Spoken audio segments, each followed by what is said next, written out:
I want to get you oriented to the battlefield. Get your maps. I'm on map 4.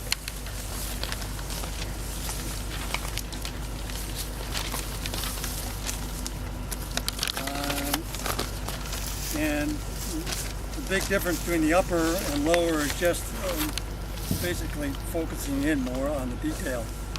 But I want you to locate Enon Church, Enon Methodist Church. Salem was Presbyterian at the time. Still is, I believe. Enon Methodist. I want you to locate Enon Church on the map.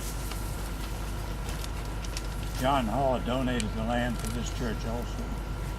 John Hall, the owner of Oak Grove. Right across that field. You're looking right at his house, I know. We're standing at Enon Church to talk about some of the troops and the fighting here. I want to get you oriented for this position first, and we can talk a little bit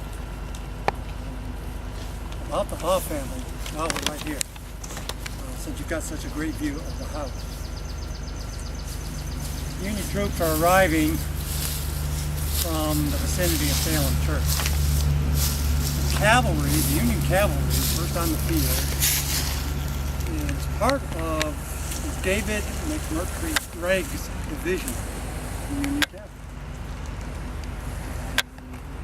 The commanding officer leading the troops is Henry Davies. Davies commanding a brigade. His men will be the first ones on the field. Actually, the first troops here that had arrived very early were not part of that brigade. They were from a different brigade. They'd been sent down here very early on the 28th. And that was the 1st New York Dragoons, part of Wesley Merritt's brigade, under the command of General Torbert's division. So the Dragoons come down here and they're operating in this general vicinity. They haven't seen too much yet. And following close behind will be the advance of Davies Brigade, Union Brigade. And they begin forming, moving from Hawes Shop, came right past Salem's Church and the shop there, and through the woods, broke through the woods, and then they are into the fields and the grounds and the home of John Haw and his wife and his daughter, Mary. There are 3 there at the time, servants as well, who are in the home, and eventually the Haw family will take refuge in the cellar of the home. And that's where they spend May 28th, listening to the shells and explosions and the noises of combat taking place around them.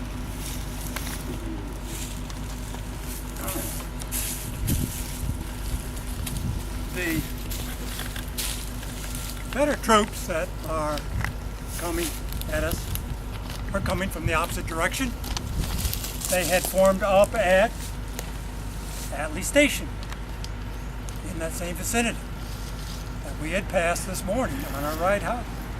We passed under the bridge of the railroad. The station was just off to our right, and that's where Fitz Lee and Hampton are forming their cavalry to begin their mission. And it is, for all intents, precisely the same mission that Gregg's troops have been given. To go out and scout, patrol, find the enemy. And those orders lead both commands towards the spot we're standing at. Gregg's cavalry, Union cavalry, coming towards us. From behind you will be Hampton's command. He is the senior commander, so he has overall command of the Confederate troops that are fighting here on May 28th. According to one journal, the weather that morning was splendid, clear, cool. It was very early when the troops began to arrive. I placed it right close to about 10 o'clock when the troops began arriving on the field. are here. And Davies' orders are to send out a squadron or so of troops from the 10th New York. Now, Davies has his command in the yard of the Ha. That's where he set up command headquarters. And he sent out these two squadrons of the 10th New York Cavalry to patrol the road out front. So they'll come trotting down the road. Some of them stop right here, set up a little line of defense, and then a few more men continue a little farther down the Atlee Station Road. No more than a mile before they see Confederate troops. Hampton's men left Atlee Station right about 8 o'clock in the morning. And that puts them on a collision course on the grounds near us just about 10 in the morning of the 28th.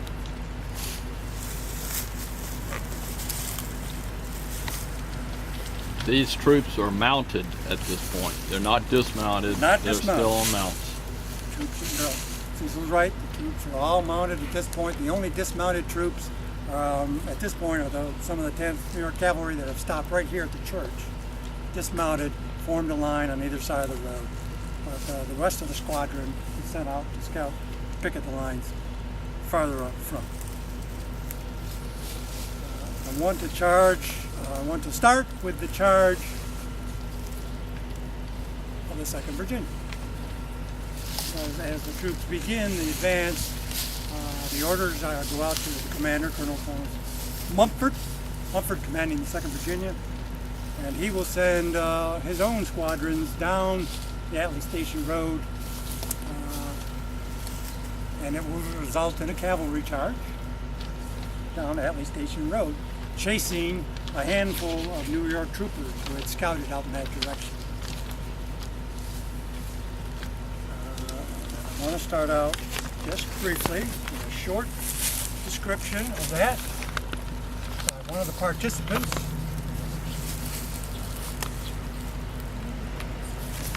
And I have a picture.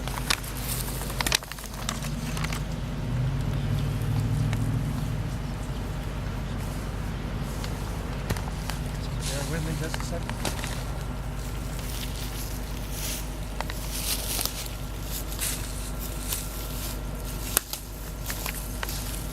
Got a picture?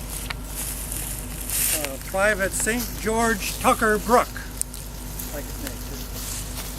St. George Tucker Brooke, private in the 2nd Virginia Cavalry. Post-war, you can probably tell. That's him. I want to pass it around. You share. Because he was in the charge of the 2nd Virginia that day. I want to share a little bit of his account, the description of what took place.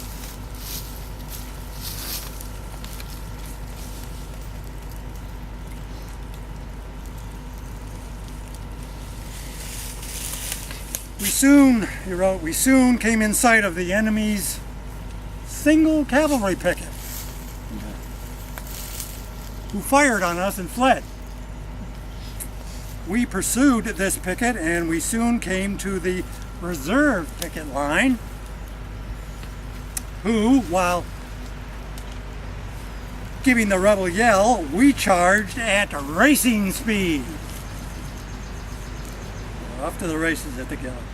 The reserve picket line fled through the enemy's line of battle. That was right here at the shop. Our squadron drew rein and halted as soon as they could stop their excited horses. So somewhere very close to where we are, the 2nd Virginia just pulls up, stops in their tracks. Meanwhile, those mounted 10th New Yorkers, they're falling back through this line. They're still dismounted Union troops in the same vicinity. And there'll be some firing that takes place right out here in the Atlee Station Road. 10th New York, 2nd Virginia. And this is how our shop action opens at 10 o'clock on the morning of the 28th. Tucker Brooke goes on to describe, and he's writing this in his autobiography, which is unpublished. He wrote it for his family. Never really intended, I don't think, to have it published, and it has never been published.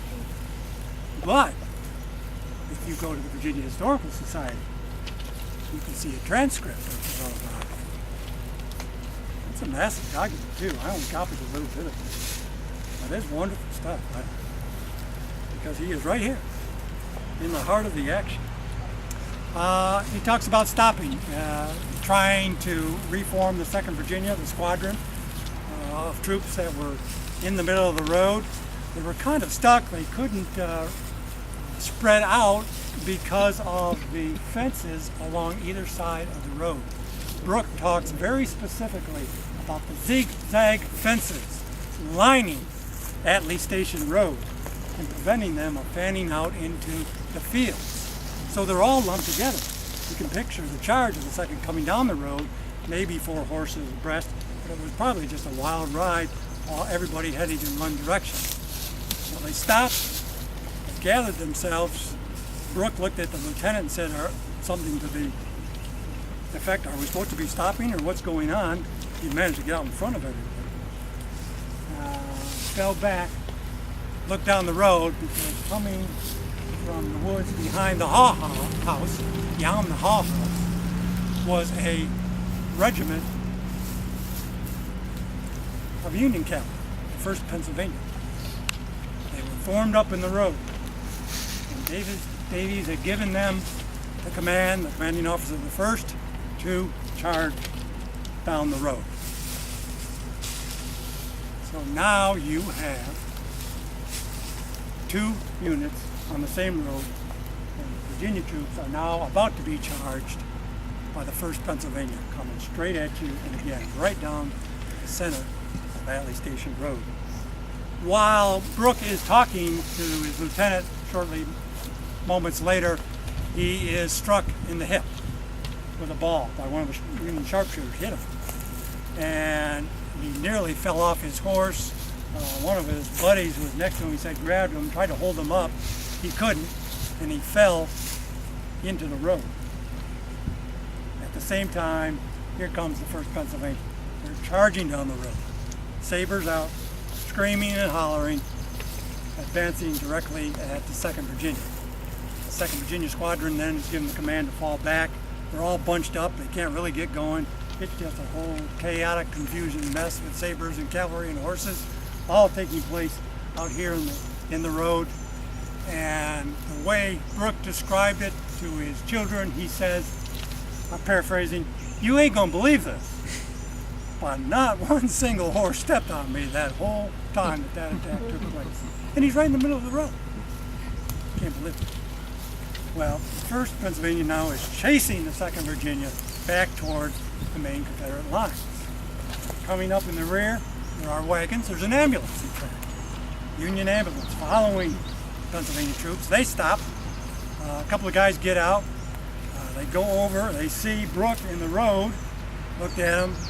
Made some comments, one thing or another, but ended up picking him up, carrying him over to the shoulder of the road.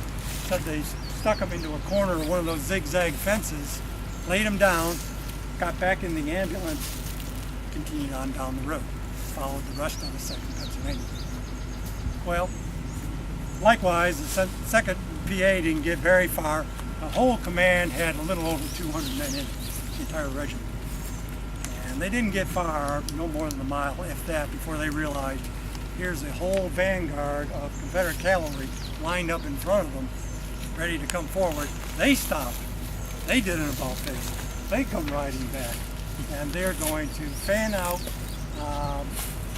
not on this side of it. The 10th New York is on this side. 1st PA is over there on the opposite side. I hope the maps are helping you. It shows too. that. Yeah, it shows. To help you locate. So now we've got the the foundation of a battle line. Both the New Yorkers and the Pennsylvania guys, they're both dismounted now. They're off their horses. If you know about cavalry fighting dismounted, about every 3rd man has a job of grabbing 3 horses and taking them to the rear to keep control of them. So when we start doing numbers about the battle, I want you to keep that in mind. For many of these regiments, you may say that there are 250 1st Pennsylvania troops here, but a third of them, 80, aren't fighting. They're in the back. They're holding the horses in case they have to be brought up, in case the troops have to retreat. They're not on the front lines. Well, the Union front line is very close to the church. Actually, I think it's just from here, I believe it's on the other side when they start forming. Is that where Hold Your Horses came from? If not, it should have been. Yeah. I bet that's where it came from. Yeah, seriously.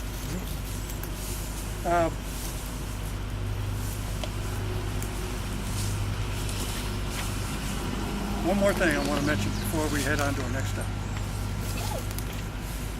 After the Pennsylvania troops fall back, of course the ambulance is following behind them. That same ambulance stops in the road.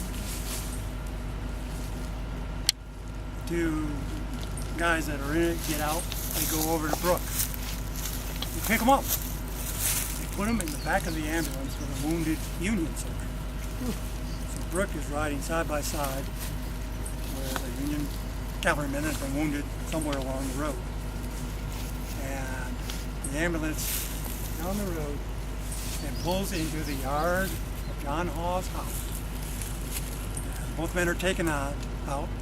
Brooke said he is brought to a tree in the yard of the home, propped up, and he will watch the battle for the rest of May 21st with a severe leg wound. The fighting is taking place all out in front of him. The battle is taking place just in front of where he is. We're going to do some walking.